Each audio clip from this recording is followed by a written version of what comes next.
Welcome to another episode of the We Unite, We Win podcast. My name is Lauren Collin, and I am excited to share with you our second interview. This interview is with a young man who went by the name of Benny. We chatted on TikTok Live, and his handle was Broken Killjoy, or is Broken Killjoy. We had a really great, wide-ranging discussion from what his ethical system is, how he views religion, how he views the U.S. government, his place in the U.S. government, taxes. We didn't quite get to budget. We talked a little bit about empire. It was quite the wide-ranging interview, and I'm glad to be able to share it here with you in a brief second. Before we get to the discussion we had on TikTok Live, I just wanted to share why I am doing this. I believe that we first need to change our culture and then change our politics in order to create a United States of America that allows each of us to live our life the best way we see fit and to pursue your own happiness, however you want to do that, unencumbered by society, the government, your pastor, your mom, your dad, teachers, friends. That, you know, my perspective, and not the one I'm putting on the people I interview, but I do believe that ultimately, if we are all, each of us, able to pursue our own self-interest, whatever that might be, and to pursue our own happiness, however you define that for yourself, we will have a culture and a politics that starts to get healthier, that allows us to find happiness, allows us to live with each other, allows us to make sure that while we might totally disagree with someone, we will always recognize that the starting point of another person is that they also have dignity, for the simple fact that they are a human being. It doesn't matter their background, it doesn't matter where they're from, it doesn't matter what language they speak, it doesn't matter if they speak at all. Each of us has a dignity for simply being a human being. And also, it doesn't matter what your ultimate belief system is. If you believe there is a God, if you believe there are multiple gods, if you believe there is no God, if you take a little bit from religion A, a little bit from religion B, a little bit from ethics A, and a little bit from ethics B, and you merge that all together, you and I will always be cool. As long as whatever that system you've put together admits to the fact that every human being has dignity, and that you do not have a role in taking that dignity away from them, that you do not have a role in making them feel less than. Moreover, to really achieve the best of benevolence in your own heart, a really important virtue, the next step from that is to actually advocate, to go out into the world and say kind of what I'm saying, that out of your mouth, you share the fact that each of us has dignity. You share the fact with the people around you, family, friends, coworkers, acquaintances, strangers. You share with them how important loving each other is. If we were all advocating that we need to love each other, and while we were doing that advocating, we were all loving each other, then there would be no hate. You wouldn't have to have an enemy. You can absolutely disagree. You cannot coerce. You cannot coerce someone else to live their life the way you want, nor is it right or appropriate to create a government that coerces other people to live their life the way you think the government should direct them to. If you believe that you have a role in telling someone else what to do, or that society, via the power of government, has the role of telling someone else what to do, you do not have a liberal philosophy. And you could be like, yeah, I know I don't have a liberal philosophy. But then your philosophy is one of conservatism, totalitarianism, monarchy, right? There is, on the right, a version of control. And on the left, socialism, communism, more versions of control where society is above the individual. And I cannot abide that, except for the fact that as a liberal, I absolutely appreciate and make space for all the different ideas, for all different thought, because ultimately, all of those ideas and all of those thoughts are valid and should be offered into the pool of ideas. But once into that pool of ideas, or more, I guess, formally in philosophy known as the marketplace of ideas, not ideals are equally valuable, right? So all thought is valid, and you cannot stop or coerce someone from having a thought.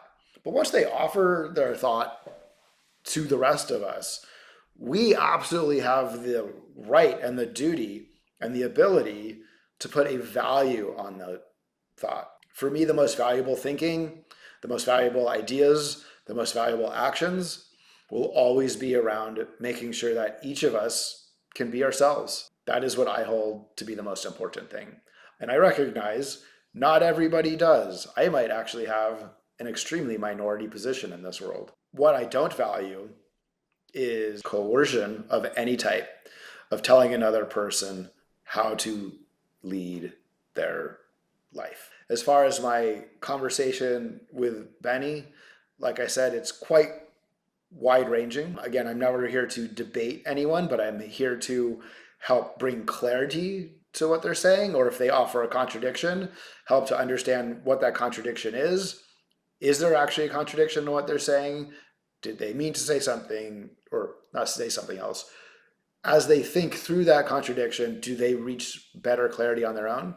And contradiction is okay. For truth to exist, real truth is actually two or more ideas that are not perfectly aligned, that have some sort of contradiction and sort of tension within them to get to the ultimate truth. I don't necessarily believe getting to an ultimate truth is important.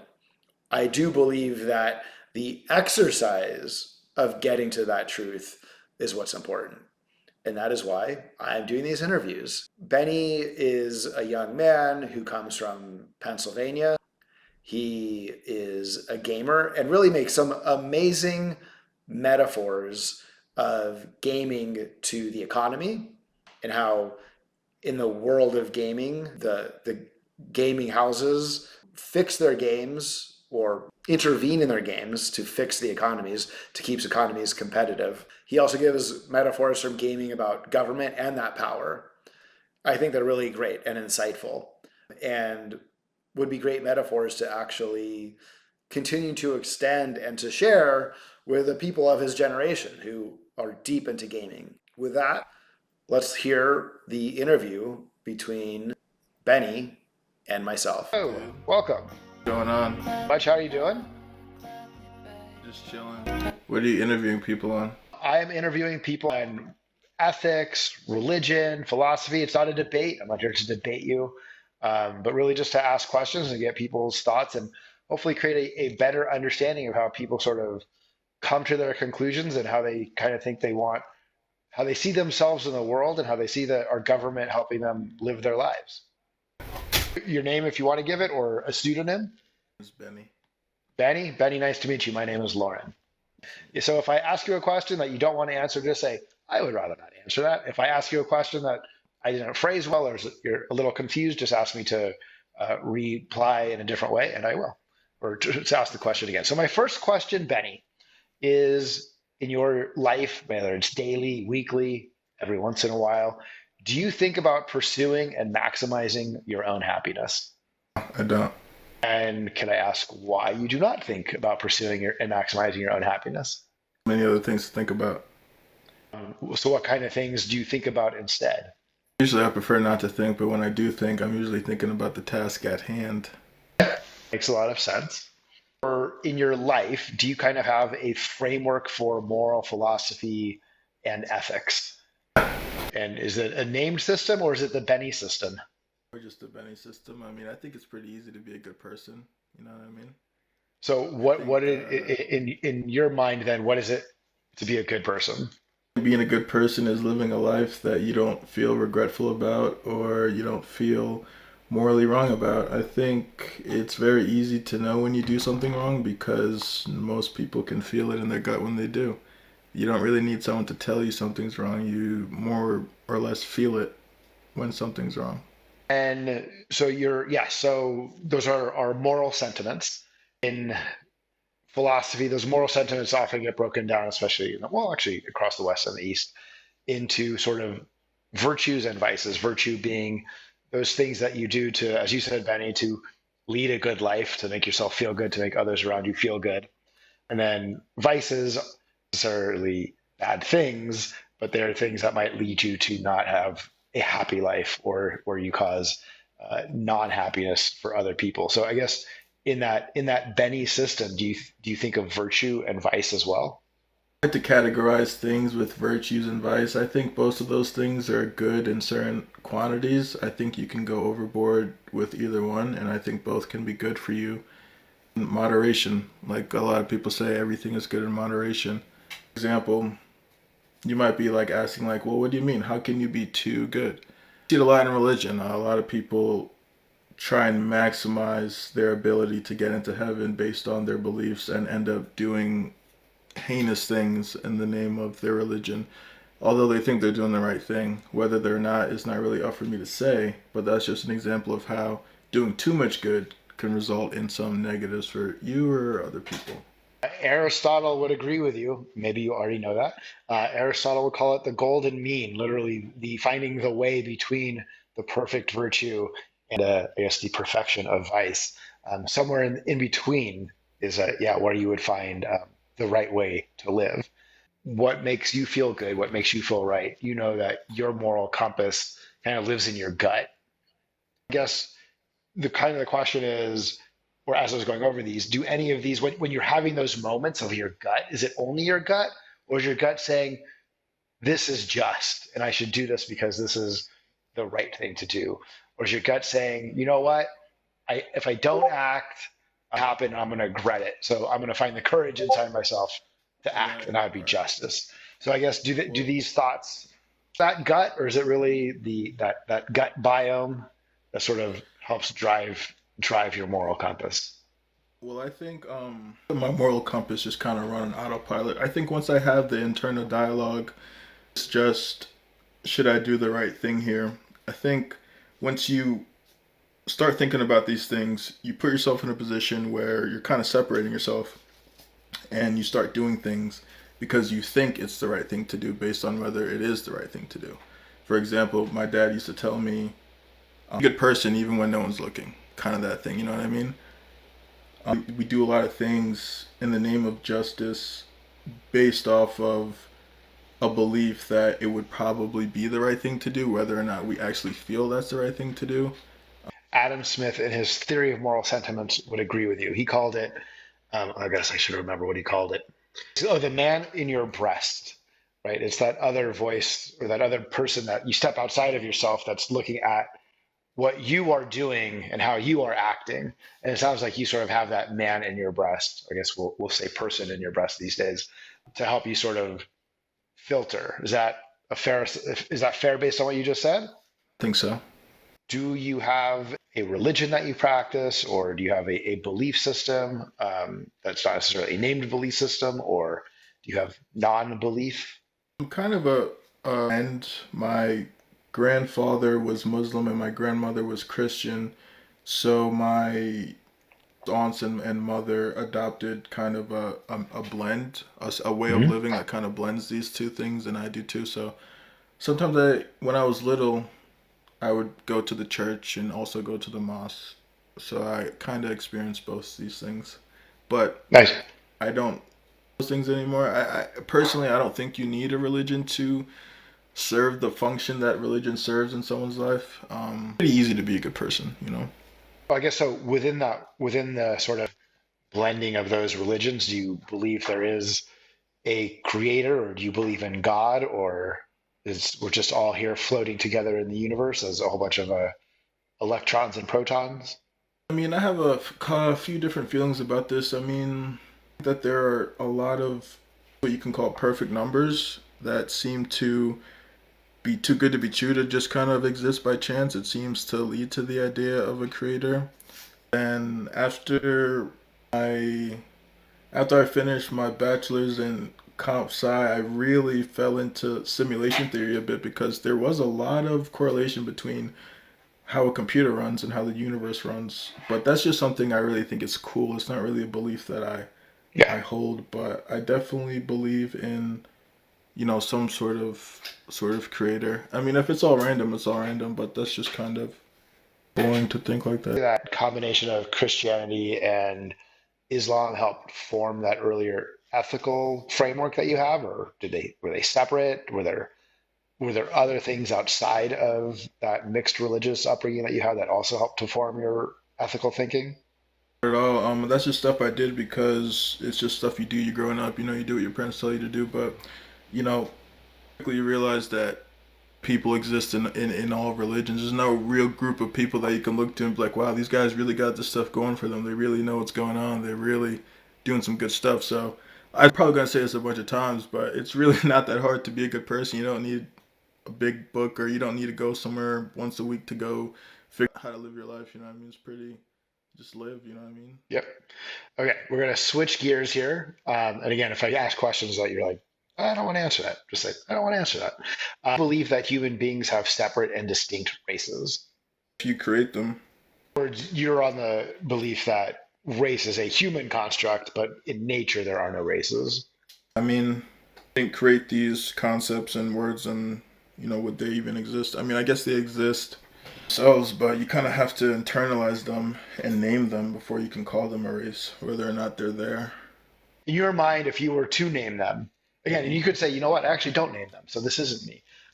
But if you're like, this is kind of neat, I guess, how do you break down the races? Like, how do you label them or name them?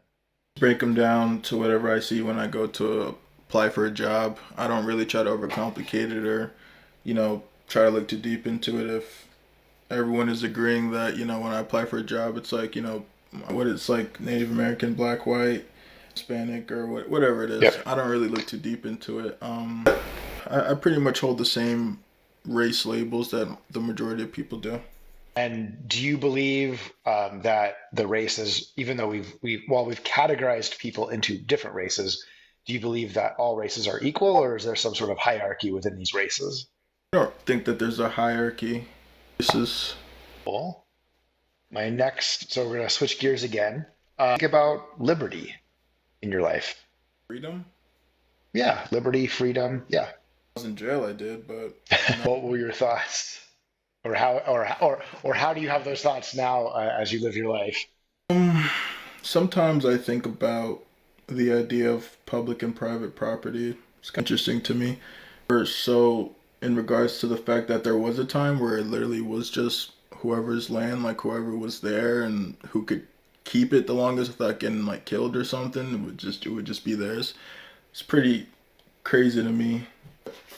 Yeah, that's really all I think about when I think about liberty. I mean, obviously, I think everyone should be free to live their life to the fullest extent and pursue happiness however they want to, and all that good stuff. And in that form, do you think then that is, do you think the individual should be protected from society, or do you think society should be protected from the individual? Society should be protected from the individual. So if an individual, because you said a second ago, right, that we should all be able to live our life as we see fit. For me, and again, this is, just for color and context to help us think through it. For me, I subscribe to the Enlightenment liberal ideals, doing what you just said in order to pursue your own happiness and to live your own life as you see fit, is that you can do literally whatever you want as long as you are not harming someone else's life, liberty, property, or happiness. That includes gambling, drugs, prostitution, right? As long as you're not stealing from someone, you're able to do what you want. As long as you are not taking someone's liberty, which includes things like rape or kidnapping or punching someone in the face, right? Those are things you take someone's security away from them, so you've robbed them of their liberty. And life is obvious. So those are things that an individual can do to another individual, and government has a role to protect individuals to make sure that individuals aren't harming each other. So do you believe then that society should be protected from the individual? You think like things like gambling should be illegal, all drugs should be illegal, and other vices. I don't think that. Could be that you actually think that the individual should be protected from society, kind of if we walk through that logic.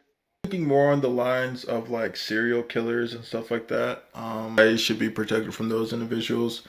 Yeah, if you want to gamble, be able to do that, and if society tries to tell you not to do that, then that individual should be protected from society. So I guess it's a go kind of thing depending on the case. That is definitely the liberal sentiment, and a liberal would say there are no other cases. I guess if you were following the likes of a John Stuart Mill, who's sort of an absolutist when it comes to liberty. This is sort of a leading question. We can break it down also. Do you believe that a liberal constitutional democratic federal republic is the best form of government? Um, I don't think there is a best form of government. I think that the fact that humans born with the ability to be corrupted or corrupt others ruins the chance of there being any best form of government, because any form of government could be the best one if they're led by people who are deemed, I guess you can say, like morally divine or something like that. If there was, for example, if God came down and said, I'd be the dictator, cool, good deal, perfect. We've been waiting for you to come back. You know what I mean? So, the question, democracy or, republic and stuff like that, I think that it's the best idea in the sense of everyone's vote to count and stuff like that. I think it has the best intentions as far as governments go, for sure. I like that word better. I think it has the best intentions. Winston Churchill famously said, democracy is the worst form of government until you try any other. And do you ever think about like the economic system that we have here in the United States and that we all live under? Capitalism, great. I think capitalism is the best economic system a society can have, but I think not something that can be sustained forever because, like I said, humans are born with the innate ability to corrupt or be corrupted. So, for example, like a company like Amazon, good example of something that's a monopoly, but also not really a monopoly. Because at the end of the day, there probably won't be something as big as Amazon. You cannot really, if that's what your business plan is, if that's what you want to go into, you're going to have a competitor that's so big. What I'm trying to say is that capitalism is great, but it gets to a point where the people who have been doing so good at it get so much money that it's hard to kind of play against them. It's kind of like, I don't know, I'm a gamer. That's what I do on my TikTok. I stream games. So in games, there's this thing called skill-based matchmaking. Think of capitalism like skill-based matchmaking. If the game goes on forever, what do games do to start? They have seasons. They reset you. You start over at the end of each season. But with capitalism, there is no restart. So you just keep getting better and better and better and better. So people who try to come on the game cannot succeed. Ever considered that there is a way to do resets in capitalism, and that instead of, because what you're saying is actually Adam. So are you familiar with Adam Smith? Right. So he Not wrote. like familiar, but I know he's an economist and stuff like that. So he's considered the first. He was basically a philosopher. He was a philosopher. He did not think of himself as an economist. That was the label that was given to him later, and he's sort of recognized as the first philosopher of economics with the Wealth of Nations. And then later he was said to have been the father of capitalism. But if you asked him what he was describing, he's coming out of this feudal system, and there's monarchy, and there's monopolists and there's people who have the power of the crown behind them. But there's this burgeoning commercial society, and the commercial societies have been around in the East and the West, right? People trade, people make stuff. But there's this real burgeoning commercial society based on open competitive markets. And so what Adam Smith writes about is monopolies are bad. Like you immediately glommed on to Amazon. Smith despises monopolies and he despises too large corporations because for Smith, a moral philosopher, greed is bad. Wealth is bad. To your point, he also recognizes like greed is human, right? We can't. It would be a tyrannical government if we were to stamp out greed or any sort of human sentiment, right? Does describe is that government should reset monopolies by breaking them up. That government has a moral obligation to use its power to keep markets competitive. That governments have an obligation to tax excessive wealth. That what has become capitalism, the system he described, he's like, agrees with you, it would run amok, but he actually says you shouldn't let it run amok. And there's a few simple ways to, as you said, in the gamer's terms, reset the competition. Is that something that you would find possibly true and worth trying in our system today? I mean, something that could be done. It would pretty much just be like restarting again, which would be great. You know what I mean? Yeah. Well, basically, it's if one of the other things I had a little too much philosophy recently. It's a little frustrating because the philosophers are like all these great ideas, but we're really only talking to other philosophers.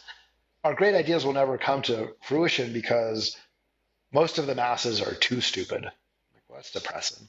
Never tried to actually teach us anything, right? So sort of my hypothesis is, what if we're not too stupid? What if we just need to be taught and then we try it, right? So if we don't listen to the propaganda of the billionaires, but we listen more to the moral philosophy of a Smith and we take government, our natural rights, right? We have our natural rights. We can have the government break up monopolies. We can have the government enforce competition or enforce competition within markets. Here, there's a little bit of Democratic talk. There's Lena Khan, who's the head of the Federal Trade Commission, who tries to break up monopolies, but it's not something that we do regularly. As you hear about this and you say like, wow, the government can do those things, do you think it's something that really should be a focus of our government? I think if we feel that way, then it should be. I think we really lost the plot when we started separating ourselves from the government. Because why would you have a system supposed to be composed of elected individuals? So if you have the group of people and you elect people from those group of people, you kind of realize you lose yourself when you start separating yourself from that government. You're saying things like, should we have the government? Well, aren't we the government? Aren't we supposed to be the government, We are supposed to be, yes, but we don't but because we've divided into a couple of things. So the founders created a government for white men with property, right? Like full stop. When they created the Constitution, they thought their wives and all women were property. Obviously thought black slaves property. They thought of their own children as property, right? The only people that weren't property, the only people that were full human beings were these white and even poor white men, right? If you didn't have land, you couldn't vote in the first elections in 1789. So when we think about the we, it's again through this propaganda, right? Well, the we never was you and me, right? The we became you and me after the Civil War and in the beginning of the 20th century during the Progressive Era, when laws changed, more people had the right to vote, direct electing of the electors for president. We started direct electing the senators. Democracy has slowly come, but we've never actually have an affirmative right to vote. I'm not sure if you know this, Benny, but our Constitution actually does not give citizens an affirmative right to vote, because you can't deny based on certain characteristics. It actually doesn't say that you, Benny, have a right to vote in every election. Do you think that's an oversight in our Constitution? It's perfectly fine. You don't think that we should all have a right to vote, a constitutional right to vote? Not everyone really cares about voting. There's a lot of people who vote but don't actually care about what's going on. Like a lot of people who vote are probably not as informed as you. I think you should have the right to vote because clearly you about this a lot. I think this is like a crazy stance, but I do think people should be able to take some sort of test to assess something before you go out and vote.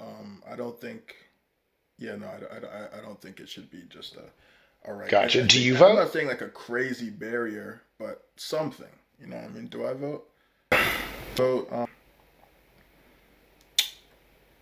really for presidential elections because I think it's just too zealous and oversaturated. I try to do what I can for the place where I live and vote in my local elections to make a difference for where I actually am.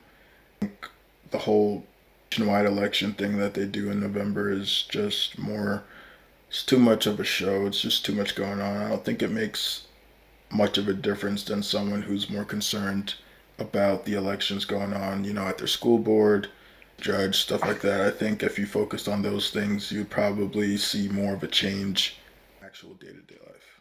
Benny, I could not agree more. You're absolutely correct. We overlook, right? Like you said, it's a spectacle at the national level. It's like what? It's entertainment, basically, right? Although it does greatly affect our lives at a macro level, mostly entertainment. But the real deal, the real governing, the real effects on our daily lives at that micro level are are the local politics. So I'm glad that is where you focus your time.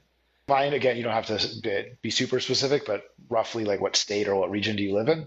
No, I don't mind. I tell my viewers all the time. I'm from the Poconos, Pennsylvania, Northeast Pennsylvania.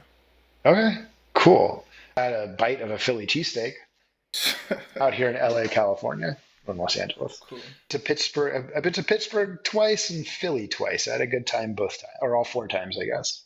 Is it pimentos where they put the French fries in the sandwich? Yeah, yeah, yeah. Yeah. Going back to some of those, the kind of combination of between government and economy, I believe that greed is good. Is greed good? No.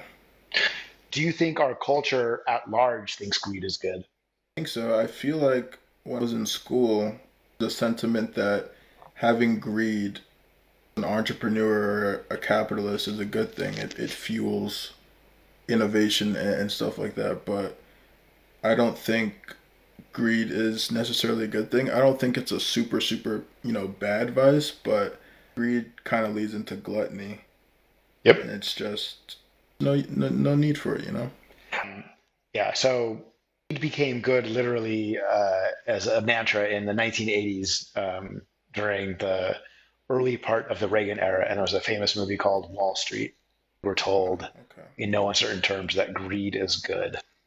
I think a lot of damage has happened to this country since then, especially as those words became implanted in people's minds. Along the similar line, do you believe excessive wealth is good? I think excessive wealth is good. I mean, again, this kind of goes back to the whole corruption thing. I mean, if Saint Mary had excessive wealth, that'd be cool. She'd probably give a bunch of it away to charity and stuff like that. You know what I mean? So it really depends on who has the excessive wealth.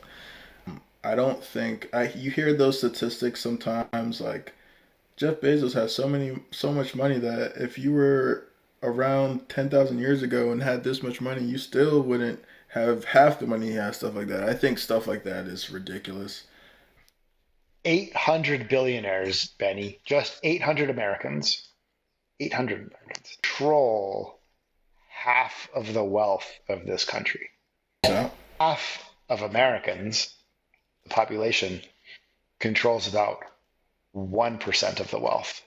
Half controls 1%, and 800 people at the top control half, right? And then there's this 49% in between that controls the rest of it. yeah.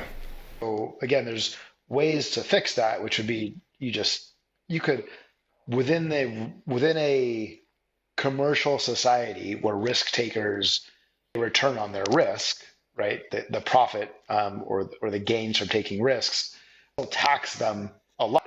And you could still have billionaires. Taxes were in the 70s, 80s, and 90% percentile for the ultra wealthy in the 50s and 60s into the 70s, which arguably was when we had some of the greatest growth, evenly distributed growth in this country.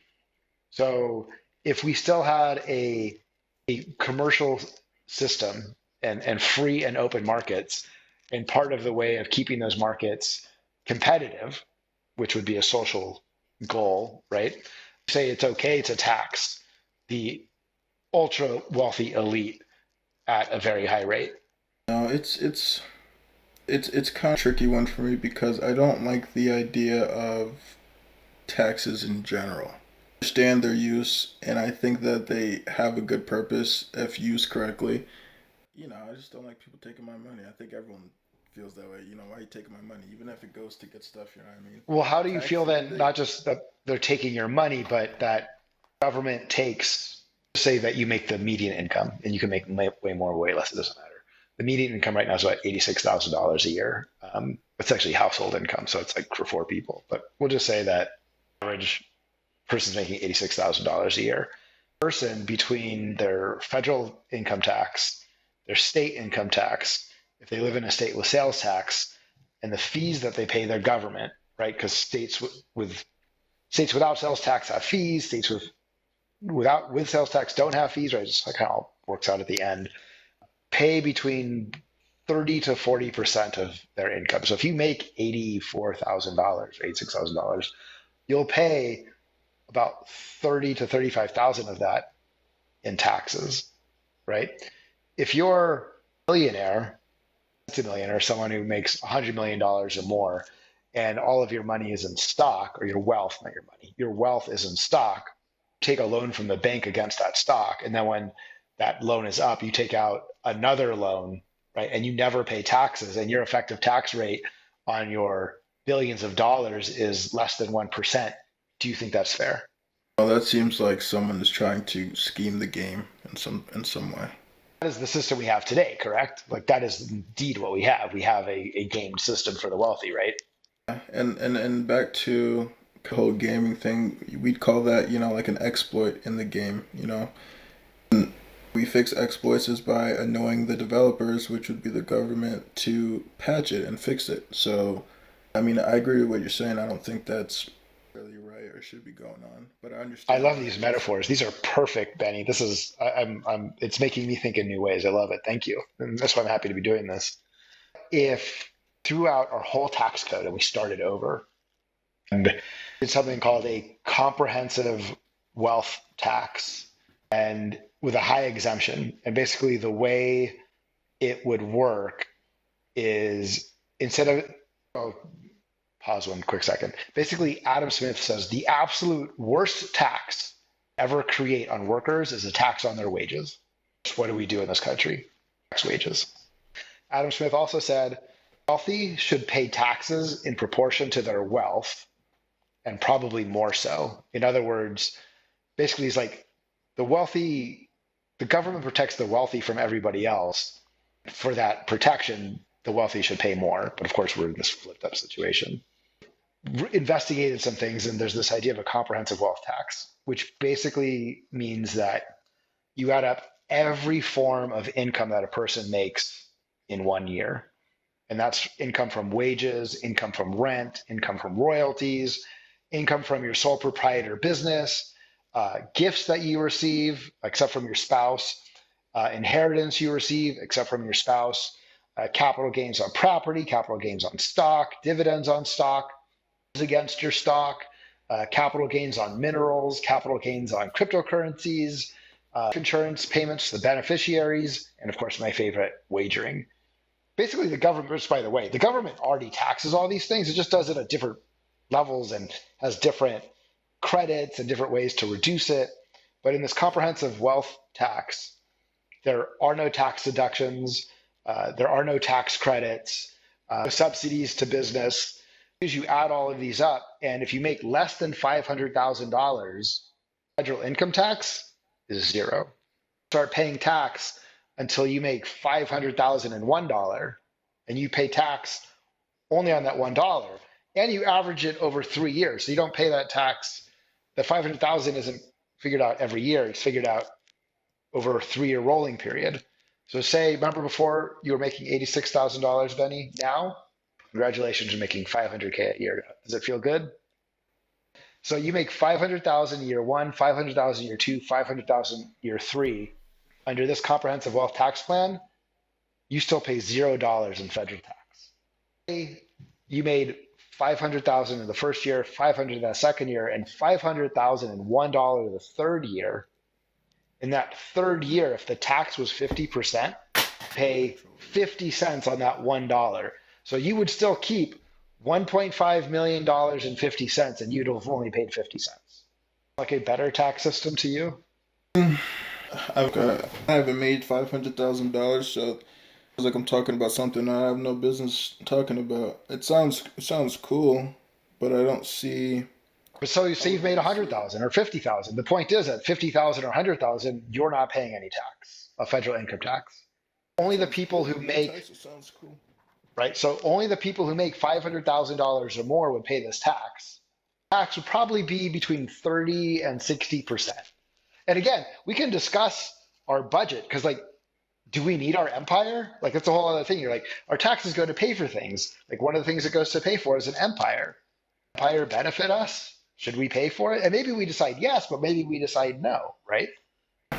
Empire thing. I feel like I'm not sure. I feel like we need a new way of living with our economy, and a lot of people are have as much access to things as those 800 billionaires, like you mentioned. But Yep. I don't really feel like if we have a system that can be exploited, not necessarily perfect, and it has all these loopholes that you can use to keep getting richer. I mean, that's separate from the fact that at the end of the day, we don't really need a whole new tax system just to kind of say we need some of these 800 billionaires' money. Perfectly fine. That's why I said the whole thing about most games like to reset. I mean, if we just reset them, that's perfectly fine with me. I don't really think.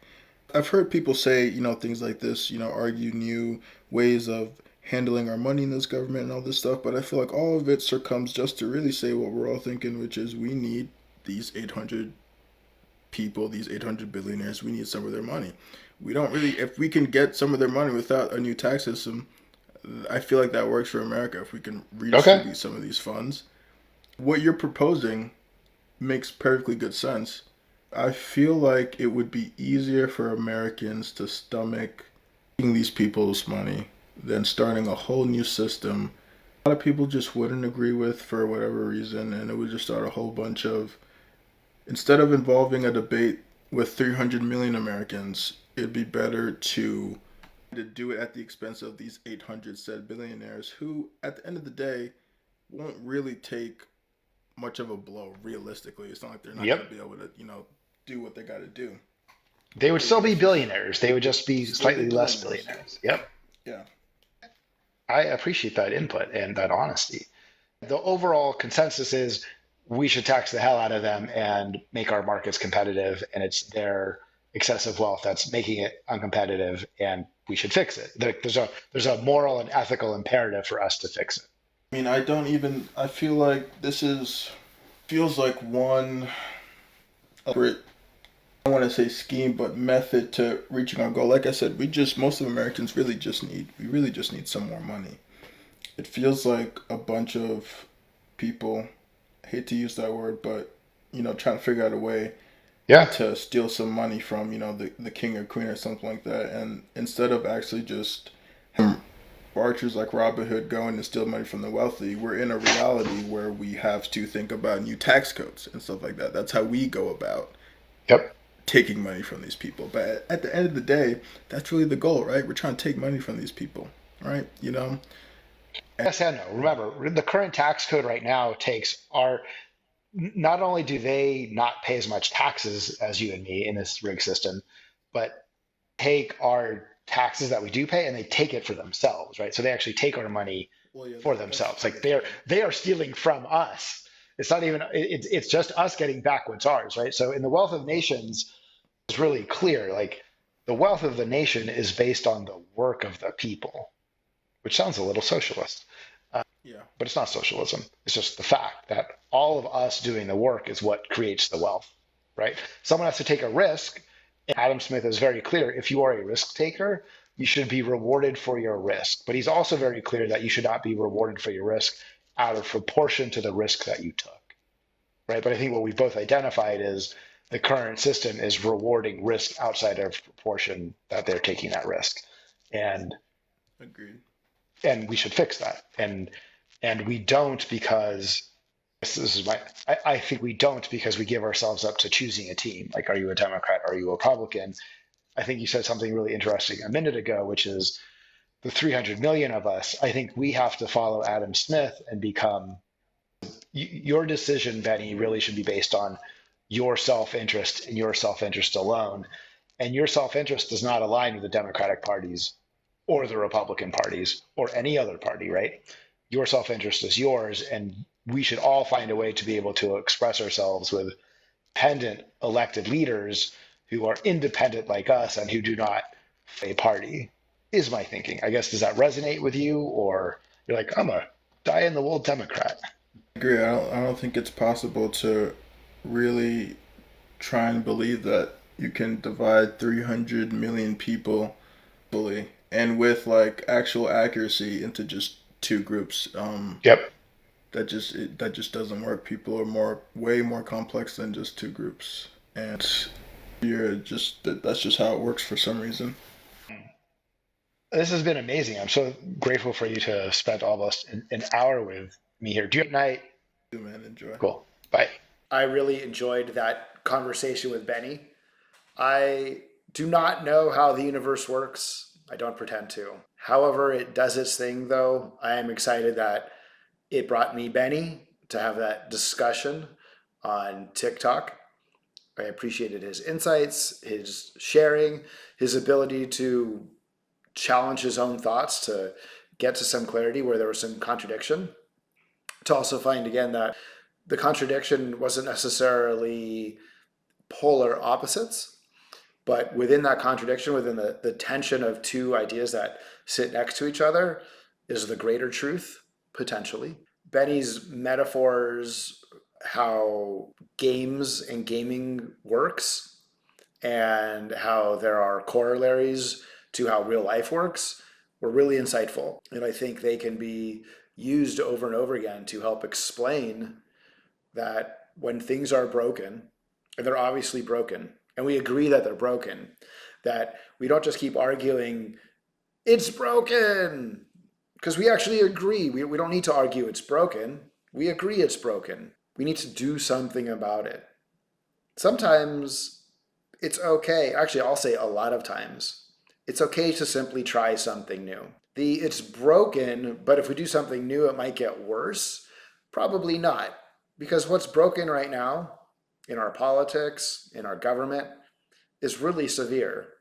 I'm not saying it's super new either. In many ways, we have advanced ourselves the most in understanding how to be connected, but we still have real issues of disconnect where hate, anger, fear drive people versus wisdom. I look forward to having more and more interviews. We'll see who shows up next on TikTok Live, and I'll share that.